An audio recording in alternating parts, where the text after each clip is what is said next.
de Bitácora Política, Daniel Montiel, maestro en Justicia Penal y Seguridad Pública y también profesor del Seminario de Seguridad Nacional de la Universidad Humanitas. También nos acompaña Luis Wertmann, presidente del Consejo Ciudadano de Seguridad Pública de aquí, de la Ciudad de México. Gracias por estar esta noche con nosotros.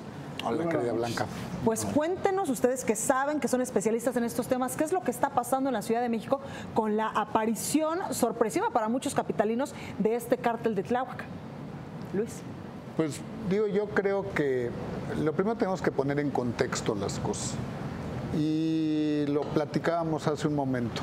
Tenemos que entender que seguridad no es solamente patrullas, policías y pistolas.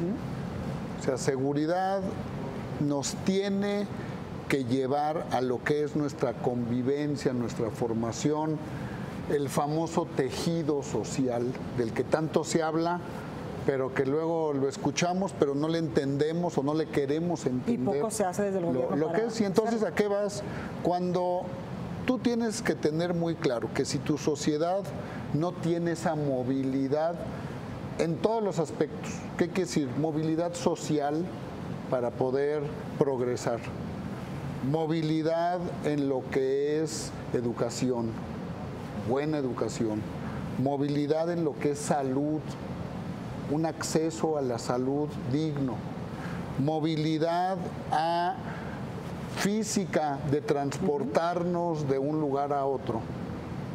Vas a empezar o se te van a empezar a formar situaciones que ninguna sociedad las desea, pero que al final es lo que las lleva a tener que encontrar ciertas salidas, ¿no? También la falta de trabajo y de oportunidades es lo que nos lleva. Es parte de toda esta movilidad. Entonces, si pensamos que la ciudad está en guerra, no, la ciudad no está en guerra. ¿Que vamos a vivir como se vive en el resto del país? Como en Sinaloa, Tamaulipas. Definitivamente no, y lo tenemos que tener bien claro. Que hay una situación difícil y que no la debemos de aceptar como sociedad, eso es en definitiva. Pero no, esto no es ni Veracruz, ni es Tamaulipas, ni son otros tantos lugares tristemente de la República Mexicana, pero también que tenemos que reaccionar como sociedad en todos estos ámbitos. ¿Para qué? Para evitar precisamente que sucedan situaciones como esta. Daniel. Ya ha pasado los días de los hechos más llamativos. Viene la etapa del análisis para que podamos llegar a algunas conclusiones, inclusive algunas precisiones. No somos ni la Real Academia, ni somos un círculo literario para estar discutiendo la forma, que si es cártel, que si es banda, que si no, que si es cartelito, cartelote, cartelón. Esa es la forma. El fondo es una organización, un grupo de delincuencia organizada, punto. Que era un cartelito o no, pues si era tan pequeño, ¿por qué tuvo que entrar la Marina y Fuerzas Federales? Entonces, no es un fenómeno único porque sí también existen cárteles que se puede denominar locales. Ejemplo, el SIDA, con C, el SIDA es el cártel independiente de Acapulco. No produce, pero sí comercializa, pero es muy local, es de Acapulco, ¿no? Hay un cártel de La Ruana en Michoacán y así hay infinidad de cárteles pequeños, pero lo que sí es condición para todos, grandes, pequeños, medianos, es que los cárteles no son de generación espontánea. Nacen, crecen, se reproducen y mueren con la complicidad de autoridades. Es imposible, la experiencia de 45 años en esto nos permite observar, no es posible que esas organizaciones puedan existir si no existen en la complicidad de las autoridades, o con apoyo de las autoridades. Y en ese sentido hemos tenido varias entrevistas donde incluso pues ya se dice que el propio delegado de Tláhuac, Rigoberto Salgado, que incluso es de Morena, pues estaba presuntamente vinculado con toda esta red. Vamos a pensar que no esté vinculado, vamos a dar el beneficio de la duda, pero lo que no puede tener duda es que ignorara lo que estaba pasando. Por supuesto, cuando asumes una administración te enteras de todas estas cosas. Él es oriundo de Tláhuac, a nivel del pueblo, de la población, es uno de tantos de ahí. Bueno, a nivel de la información que corre socialmente, no iba a estar enterado, como si fuera un gran territorio, son 80 y tantos kilómetros cuadrados y son menos de 300,000 habitantes. Pueblo chico, chisme grande. Bueno, pero aparte de eso, es un delegado sui generis. Menos excusa tiene porque es licenciado en Derecho. Conoce la Procuración de Justicia porque fue oficial secretario del Ministerio Público. Luego ocupó puesto como director de Seguridad Pública de la delegación y algunos otros puestos que le permitieron tener una óptica de lo que acaba de decir Luis. El tejido social ocupó varias direcciones que le pudieron permitir información para comprender y leer lo que pasaba en su entidad. Y eso de que no soy Ministerio Público o no soy la policía o no tengo el mando de la policía, que es la excusa de muchos delegados, ningún delegado la ha tenido ni la va a tener. Afortunadamente es una policía única, central, y Luis estará de acuerdo. Esa es una de las grandes bondades que tiene la Ciudad de México. Exactamente, Luis. Eso es una parte muy importante y hay que también tener otra cosa que es ahí. Y más por estos tiempos a los que vamos y nos acercamos cada vez más. La seguridad no se puede someter a la política. Todo, aunque suene como broma, todo lo que le sometes a la política, lo que sale perdiendo es lo demás. Si tú sometes educación a política, sale perdiendo la educación. Si tú sometes salud a política, sale perdiendo la salud. Si tú sometes seguridad a la política, la seguridad sale perdiendo. Y por eso es tan importante que la seguridad no se contamine de la política, no se maneje con aspectos políticos, porque siempre los que nos vamos a ver afectados, las víctimas de todo esto, vamos a ser los ciudadanos. Claro.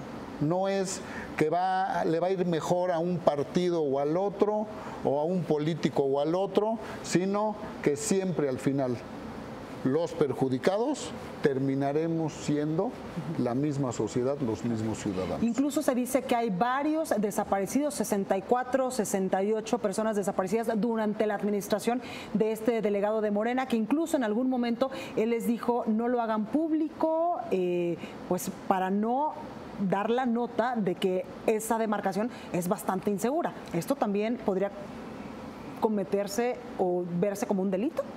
Bueno, pues obviamente, pero claro. Primero, pues desaparecidos creo que nadie queremos tener y saber que pudiera haber.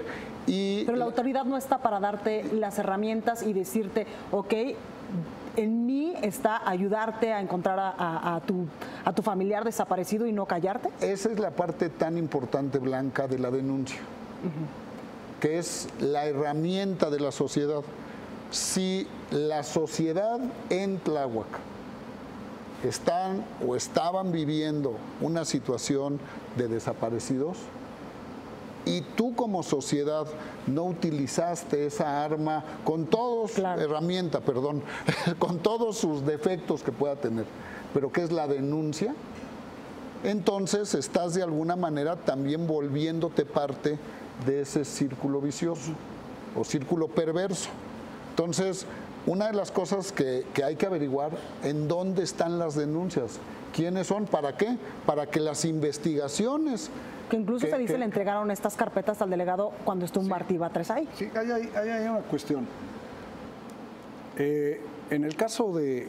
En una participación anterior mencionamos que si bien es cierto que esta persona, el motejado el Ojos, contaba con la cobertura social de ese tejido que está en descomposición o dejamos descomponer, no quiere decir que en la totalidad, porque en ningún lugar se da que toda la población en su absoluto apoye al grupo criminal.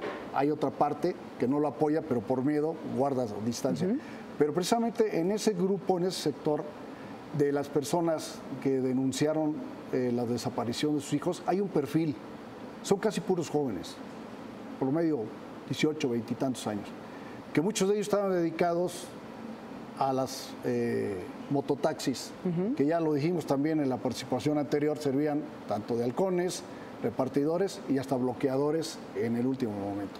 Pero cuando fueron y acudieron con la persona de la autoridad, que aunque no sea Ministerio Público, es el responsable político de la delegación, les contestó que no era Ministerio Público. Bueno, correcto.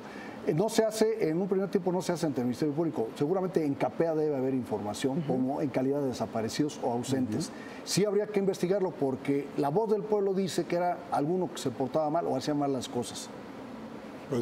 Y era una paz narca, ¿no?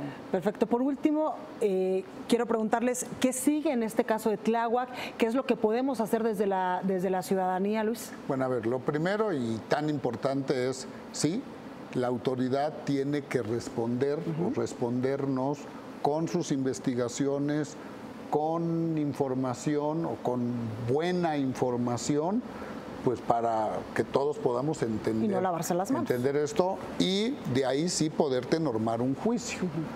Y la segunda y más importante o tan importante es, de nuevo, la herramienta que la sociedad tiene para terminar con corrupción, con impunidad y con delincuencia, siempre tendrá que ser la denuncia. Hoy tenemos herramientas para denunciar que nos ponen en una situación diferente a la de hace muchos años.